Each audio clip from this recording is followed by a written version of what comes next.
What is going on, you guys? I appreciate you taking the time to watch this quick video. My name is Michael Elefante, and I'm going to walk you through just a very brief, presentation style, but it's really more informational on why I personally and so many other people out there are investing in short-term vacation rentals. Think Airbnb properties, right? And its positive effect on my life in so many different ways and how it can affect your life as well. So let me go ahead and pull up this quick presentation, and I'm going to walk you guys through this really quickly. So investing in short-term vacation rentals, in my humble opinion, and based on factual evidence, is what I would consider the fastest path to achieving financial freedom. Financial freedom meaning you have enough passive or residual income coming in every single month to pay for your living expenses or to support your desired lifestyle. My name is Michael Elefante, and you guys have probably seen me on social media, mainly TikTok or Instagram, under the handle melefante6. So who am I? Beyond the camera, I'm a pretty normal 29-year-old guy. I'm married and have 2 dogs. And I have been creating content for just over a year now, really just regurgitating what I was learning in investing in real estate and with Airbnb as well. My wife and I have been investing for just over 2 years now. And our goal to hit financial freedom was 5 to 10 years, but to our surprise, we hit it in 12 months. And I truly believe that anybody, regardless where you're at financially, there is a way for you to hit financial freedom through short-term rentals within the next 12 to 24 months. I'm extremely confident in that, and I'm going to show you exactly how to do it here in this presentation.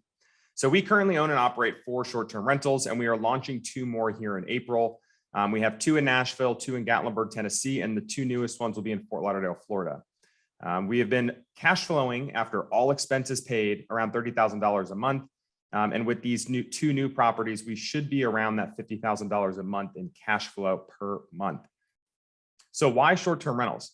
Honestly, cash flow. That is the biggest thing. We invest for cash flow. Ultimately, real estate is the best avenue to achieve financial freedom in a quicker time frame because it's an asset that you gain equity and value in over time, but it also produces monthly cash flow. And again, once you have enough cash flow to support your living expenses or your lifestyle, you have reached financial freedom. So quite literally 1 to 3 properties can set you financially free. Obviously that depends on location, size of property, investment details and things like that. But it really took 2 properties for us to get financially free. And I really think that anybody else out there, even if they're smaller properties, can probably get there within 1 to 3. When you're buying and holding properties, even if you're doing other strategies like rental arbitrage, over the course of time, you're going to build generational wealth. Real estate is one of the best assets that you can invest in long-term, right? Because beyond cash flow, typically you're leveraging the bank's money, so you get principal paid down on the loan and appreciation long-term. So that is how you build a massive nest egg for you and your family and generations to come. The big benefit of Airbnb, which you really don't get with any other type of investment strategy, is owning properties in markets that you and your family personally enjoy visiting yourself. Think of it as a paid for vacation house year round. Whenever you want to use it, you just block off the dates and go and enjoy it yourself. Lastly is resale value. Now, short-term rentals that are, a single family home are going to be appraised the same way any other single family home would be, but investors are willing to usually pay more out of pocket for a specific property that has tremendous rental history, which most short-term rentals do have. So I did mention you could start with any budget, and I do mean that, right? Most of you guys are probably thinking buy and hold, right? How much money do I need for a down payment, closing costs, furniture to get this place up and running? If you don't have enough money, typically it's 15 to 20% down. There are different ways or loans you can leverage to put less than that down, but buy and hold is a cost barrier of entry for a lot of people. And honestly, if I was starting out again today, I would probably start with rental arbitrage, even if I had a decent sum of money. Rental arbitrage is basically a corporate housing model. You're approaching a landlord or a homeowner, and then you sign a corporate lease agreement, gaining permission from them to furnish the place and rent it out on a short or midterm basis. So the cost barrier of entry goes way down because it's really just application fees, usually first month's rent, furniture, and then you're off to the races. And the cash on cash return is usually substantially higher with the arbitrage model. Co-hosting. Now you can approach a current Airbnb and offer to co-host. That will be very difficult for you if you have no experience though. So what I would recommend doing is evaluating properties using some type of calculator, whether it's one of my investment analysis templates or your own, and then presenting them to people, investors, to borrow their money or pool money together, and then you be basically the manager of the property. That's what co-hosts do. So that's a no money out of pocket, or some money if you're doing some type of partner agreement, which is the last bullet point here, which really you can combine with any one of these strategies. So what is cash on cash return? This is the key metric that all real estate investors look at, and the thing that's most important. Think of cash on cash return as basically your return on your investment, but it's the return on your investment purely looking at the cash that comes out of that business. This is really like the lifeblood or the health of any real estate investment. Traditional real estate investors seek an 8 to 12% cash on cash return. Honestly, a 12% cash on cash, according to Bigger Pockets, is like a home run. Now that is decent, but 12%, you're really competing or beating the stock market on a cash on cash basis. With short-term rentals, because it does take more effort to stand up, I want a minimum of a 25% cash on cash return. Now, don't get me wrong. It's going to depend a lot on the type of loan you leverage, right? And the individual property itself, if you're putting money into the rehab. So cash on cash could fluctuate, but 15 to 20% is excellent. But because I know I've hit well over 25% on every investment to this point, that's my minimum threshold. And I want to double or double or triple that, which long-term rental investors are getting. Now, rental arbitrage, on the other hand, because there's no down payment, right? Cash on cash return is calculated with the total cash flow for the year, or estimated for the first year. That's after all expenses are paid, the mortgage is paid, or rent is paid. And that cash flow divided by the total amount of money you had to come out of pocket to stand that investment up, to acquire it and stand it up. So rental arbitrage, because there's no down payment, the amount of money out of your pocket is so much lower, which jacks your cash on cash return way up. So it's really not uncommon to see a 100 to 300% cash on cash return, again, because of the no down payment, closing costs, et cetera. So let's touch on the evolution of technology. You guys are all familiar with these examples here, right? Blockbuster was like the king of the movie world. And like many of you, I was born in the 90s. I remember going to Blockbuster, and it was really fun picking out movies, grabbing a bag of popcorn, going home, renting it for a day or two. But Netflix quickly disrupted Blockbuster. Many thought they couldn't. And within a couple of years, Blockbuster's bankrupt and gone forever. So same thing with Uber and Yellow Taxi. Now we don't think rent a movie from Blockbuster. We think, hey, let's watch something on Netflix. I need to call a taxi. Now it's, hey, let me order an Uber, right from your phone. The same thing is happening with hotels and Airbnbs. Airbnb is a software, right? Airbnb is not a product. Airbnb is not a home. Airbnb is just the software and the marketing platform that hosts such as myself use to market homes, where we put a lot more effort into than an individual hotel room typically does, to make it an awesome experience for guests. So people can literally scroll on their phone through thousands of properties across the world now and book just within a few clicks. So that's why Airbnb is special. And then I'm going to continue on with the evolution of technology here. It's no longer a must-have for property managers in short-term rentals. Now, you can still pay a property manager if you want to outsource that, but typical property managers do charge 20 to 35% of revenue. And just to give you an example, our Airbnbs brought in over $600,000 last year. If we were paying a PM 20%, that would be $120,000. So you guys can do the math on how quickly that adds up. But the reason you don't necessarily need PMs, especially for the first several properties you have, is because of technology, because of applications, because of software. You can do automated messaging using property management software tools like Guesty for hosts or Hospitable, among other platforms. You can use keyless entry and smart locks, Wi-Fi enabled security devices. You can sync your calendars with your cleaners and maintenance. You can even use smart pricing tools that utilize machine learning and data analytics to do predictive pricing on your behalf after you send in all these customizations, like really fascinating tools that help you automate things, and you can manage from anywhere. My wife and I traveled in a camper van for 6.5 months during 2021, and we managed our properties remotely from our phone, which is crazy to think about, but it's totally doable. And I will say, one Airbnb typically takes you less than an hour a week to manage, usually like 30 to 45 minutes. Obviously, the more properties you have, it's going to take a little bit more time with each property, but you can still streamline all those operations.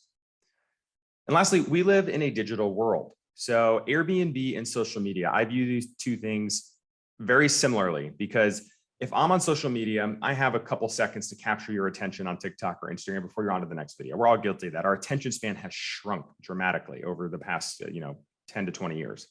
So I really focus on selling the experience. A lot of investors, traditional investors, do not care for this. They want to get the status quo cabin in the mountains, the status quo beach house, and rent it out because it's been proven and done before. They'll probably make money. But if you want to make crazy cash flow, you have to set yourself apart. Even if it's not doing anything crazy, spending a ton of money on furniture, what are the 1 to 3 key moments within your property that is going to make somebody say, ooh, that's cool. I want to click on that. I want to learn more about this property, right? Because if there's a ton of supply in the market, you're like, the people on the bottom who don't get a ton of clicks are not going to have an opportunity to get booked. Competition is becoming fierce. A ton of people are realizing Airbnb is such a great investment, or short-term rentals are, and they're jumping on the ship as well. So one of the things you can do is make it Instagrammable, right? Can you create a photo opportunity that creates a memory for somebody for a special occasion in your property? I've done this with murals, with special things outside, with green walls, with light up signs. Think of ways and think outside the box that you're going to earn that click. And then I call this the Airbnb perpetual life cycle. More clicks equals more bookings. More bookings typically lead to more positive reviews and a higher ranking in Airbnb search, which in turn leads to more views and more clicks, right? More bookings further out. You can start increasing your nightly rate. There's perceived value with a higher nightly rate, more positive reviews, and more bookings, like less availability further out, equals more revenue and cash flow for you. So again, with technology, there are amazing data tools out there that you can leverage, right, at your fingertips, on your phone, on a laptop, on an iPad. AirDNA is one of these. There are several out there that are similar to AirDNA, but AirDNA is definitely the market leader. This is a random market in Boca Raton, Florida. And you can see that you can look at occupancy and average daily rates, and you could look at the different percentiles of performing properties. Now, I did want to show why it's important to stand out and why location within a specific market is also important. There's a difference between the bottom performing or bottom 25% of properties and the top 25% of properties, right? So you can see the difference, and this drastically skews or will swing your revenue and ultimately your cash flow if your occupancy dips or is higher. Similarly, with average daily rate, you can see what the bottom tier properties are charging here versus the top tier, right? I usually try to aim for the 75th percentile. I think the 95th percentile is really like the top 5% of properties that are more luxury properties, maybe on the water in this market, that are really expensive. But if I can be in that top 25%, I'm going to be set like very, very well. I'm going to have excellent cash flow. And then obviously you can look at revenue. You can also look at the top properties in the market too, to see on a map where they're clustered. So this tool has been excellent to use. Market saturation. So could Airbnb become saturated, right? Or short-term rentals? Could any given market, the supply catch up with demand or surpass demand to reach a point of saturation?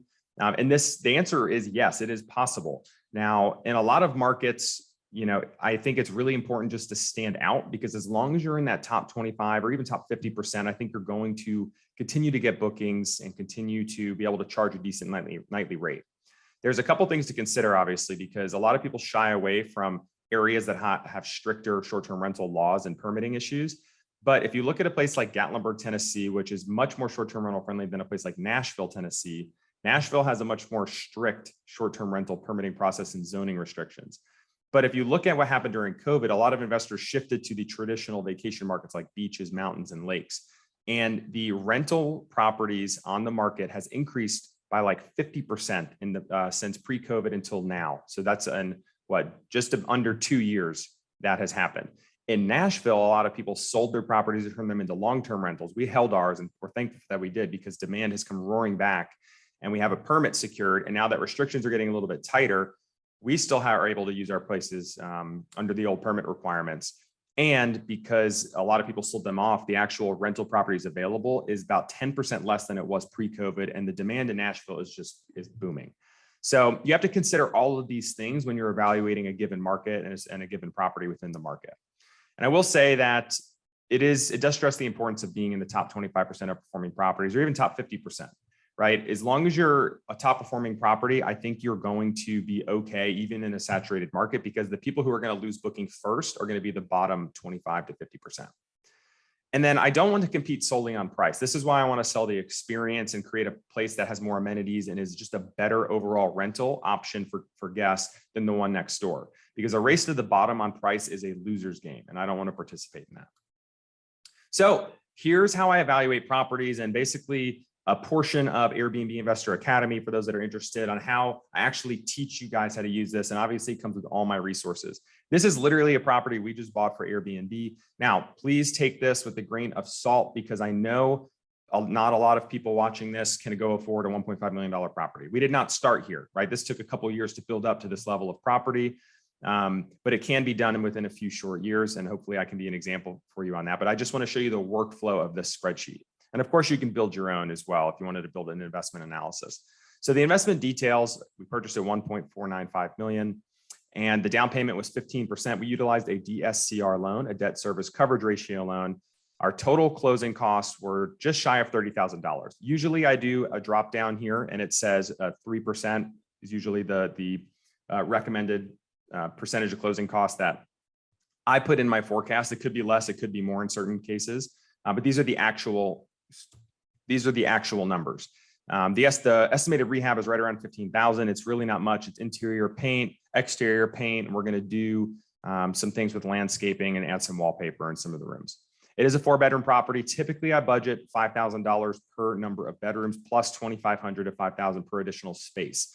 Because we're trying to make this a more luxury property and charge, which you guys can already see here, a pretty high nightly rate, we are spending a little bit more to kind of give it that luxury vibe. So we're going to end up spending just about 54 to 55 grand on furniture, and the total money invested, I know it is a lot. Our first several investments were not near this much, was 323,000. Now the average daily rate and the occupancy, here's Fort Lauderdale, okay? And I know we're in an area based on the data I've found that we're going to be in that top 25% of performing properties. So I am ballparking about a 75% occupancy rate. And this is somewhat conservative. You can see the 75th percentile. It's not abnormal to be 80 to 85% occupied at the time. So I think that's a fair forecast. An average daily rate, I know we're going to be in the 75th percentile right here. So right around $900 to $1,000 a night seems pretty steady throughout the year. So I put that into my spreadsheet, and that gives us a forecast of $260,000, which is just a multiple of $950 per night times the 273 nights per year on average. So the monthly revenue should be just shy of 22,000. Now we do have to include all of our operating expenses. Keep in mind, this is property taxes and homeowners insurance. This is a specific homeowners insurance policy. We got to plug all these into the best of our ability. It will differ for certain properties, just to account for any future repairs or landscaping or pest and utility bills and things of that nature. And if you are not going to self-manage, you could put in what your PM will charge you, and that will spit out your total operating expenses, which will in turn automatically spit out your net operating income. Lastly, we need to go to a mortgage calculator. I have right here in the bottom left of the sheet, a mortgage calculator. You could build one into the spreadsheet if you want. I just put in all the loan details, and I do not include the property tax and insurance because I already accounted for that. So the principal and interest is $7,017. And this is all automated, right? All the yellow cells are manual inputs. So this spits out a cash flow of $10,587 per month, an annual cash flow $127,000. Now this is great, but the most important metric here is the cash on cash return, right? That is the annual cash flow divided by the total money invested out of pocket. So the total cash on cash return in this example is just shy of 40%, which is excellent. That is a very healthy investment on what I would consider a pretty fair forecast. And then we also need to account for the total return on investment. So this is more holistically looking at how we're going to build wealth long-term in real estate. So if you did any rehab to the property, right, forced depreciation, you would put in what you think the after repair value would be if it were to be appraised after you did that work. In this case, we didn't do anything, but it did appraise for 1.5, slightly above for purchase price. So I put that in. Then we have the estimated annual appreciation rate. I use a baseline 3% because I think that's fair long-term. We all know that it's been crazy the past couple of years, and it's probably going to be closer to 5 to 10% in 2022 as well. But I'm just going to leave it at 3% here. And then we have principal pay down on the loan. So I didn't have a screenshot of this, but when you are in this calculator, you can click on amortization schedule and you scroll down and you can add up all of the principal payments made during that first year. You can just kind of take a rough average because it increases every single month, right? That's how the amortization schedule works. You can add up the first 12 months and that totals $18,720 in this case. So the total return on investment is 60%. So how do we get to that number? It is the annual cash flow plus any forced depreciation, plus any natural appreciation, plus any principal pay down, all that added up divided by the total money we had to come out of pocket for that investment. So holistically, it is really hard to beat short-term rental investments, especially when done right. I mean, you're not going to find 40% cash on cash and a 60% total return on investment. So what I like to do here is, what if you're like, but Michael, what if you don't do as well as you predict? Are you going to lose money? Or what if I think I can actually charge more per night, and maybe we will be in the 75th percentile of occupancy and be closer to 80 to 85%. I always stress test this. So I'll do a low forecast and a high. So the low, as you can see I do a couple tabs here. I duplicate that spreadsheet twice, call one low and I call one high. And really all I adjust here is the revenue.